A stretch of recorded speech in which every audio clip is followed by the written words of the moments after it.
नमस्कार, आदाब। मैं सदर सैफी और आप देख रहे हैं हमारा खास बुलेटिन। 2024 के आम चुनाव की घोषणा में अब जब चंद रोज ही बाकी रह गए हैं, इस पर उत्तर प्रदेश की सभी 80 लोकसभा सीटों पर जीत हासिल करने का बीजेपी का दावा पहले जैसा आसान नहीं दिख रहा है। राम मंदिर का असर भी अब इतना व्यापक नहीं दिखता है जैसा जनवरी में दिखाई दिया था। जमीन पर सत्ता विरोध के स्वर दिखने लगे हैं और लोगों के बीच में भारत जोड़ो न्याय यात्रा द्वारा उठाए गए मुद्दों पर चर्चा भी होने लगी है। सूबे में बेचैनी बढ़ने के लिए कई और भी संकेत सामने आए हैं। बीजेपी ने पहली सूची में अपने 62 मौजूदा सांसदों में से 47 को फिर से मैदान में उतारने का दावा किया है। इसने ऐसा दम दिखाने की कोशिश भले ही की हो, लेकिन शेष जो सीटें हैं उसका असमंजस साफ दिख रहा है। अकेले चुनाव लड़ने की घोषणा करने वाली बहुजन समाज पार्टी ने स्वाभाविक रूप से जब तक अपनी सूची जारी नहीं की है। बता दें कि चुनाव विश्लेषक याद कर रहे हैं कि किस तरह पुलवामा आतंकी हमले के बाद 2019 में भड़काए गए राष्ट्रवाद और प्रधानमंत्री द्वारा शहीदों के नाम पर वोट मांगकर आचार संहिता नियमों के खुले उल्लंघन के बावजूद बीजेपी की सीटें 2014 के 71 में से घटकर 62 रह गई थी। बड़े बड़े दावा करने वाली भाजपा के अंदर खाने की कम से कम 50 सीटें तो जीत लेने का विवाद भी बता रहा है कि चुनावी परिदृश्य कैसा होगा। वहीं इसके अलावा उत्तर प्रदेश में वैसे भी राम राज नहीं है जैसा होर्डिंग्स और अखबारों में भरे पूरे पन्ने के विज्ञापनों में दिखाया जाता था। राष्ट्रीय अपराध रिकॉर्ड ब्यूरो के अनुसार यूपी के प्रति व्यक्ति अपराध पर 7.4 है, जो दर्शाता है कि ये अपराध के मामले में टॉप पर है। एनसीआरबी डेटा ये भी कहता है कि देश में हिरासत में बलात्कार की घटना भी सबसे ज्यादा यूपी के दर्ज की गई है। हालांकि 2019 के बाद में एनसीआरबी रिपोर्ट में 2018 के गंभीर अपराध मामलों में गिरावट दिखी है, जबकि हम 2 घंटे में एक बलात्कार और हर 90 मिनट में बच्चों के खिलाफ एक अपराध दर्ज होता है। लेकिन सशस्त्र डकैती और हत्या के मामले में अब भी ज्यादा और महिलाओं को सुरक्षा की दूरी बनी हुई है। अर्थव्यवस्था के मोर्चे पर हाल ही में अच्छा नहीं है। यूपी ने वित्तीय वर्ष 2021-22 के लिए प्रति व्यक्ति आय 70,792 रुपए दर्ज की, जो विश्व बैंक के अनुसार पाकिस्तान के 1,58,000.9 डॉलर 1.31 लाख रुपए से कम थी। दरअसल द वायर की एक रिपोर्ट ने वर्ल्ड बैंक में ओपन डेटा के हवाले से बताया कि 2022 में उप सहारा अफ्रीका के प्रति व्यक्ति आय 1.700 अमेरिकी डॉलर थी, जबकि नोएडा की आय को अलग कर दिया जाए तो यह आंकड़ा बहुत कम होगा।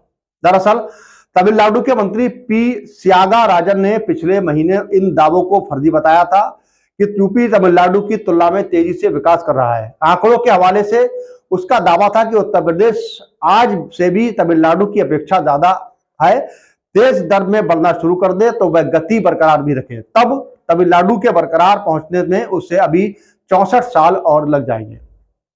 चुनाव एक तरफा रहेंगे और विपक्ष बीजेपी के धन और बाहुबली केंद्रीय एजेंसियों और सोशल इंजीनियरिंग के सामने असहाय है।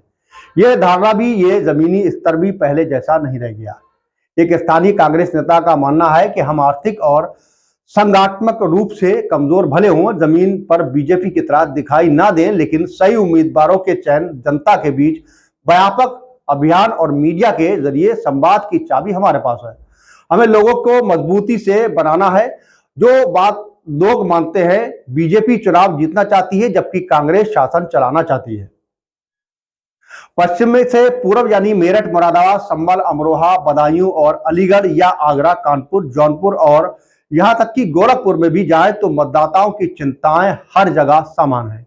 लोग रेलवे, सेना, अर्धसैनिक और पुलिस बल पर, शिक्षा विभाग और राजस्व विभाग जैसे प्रमुख नियोक्ताओं में होने वाली भर्तियों पर जमीनी सच समझ रहे हैं।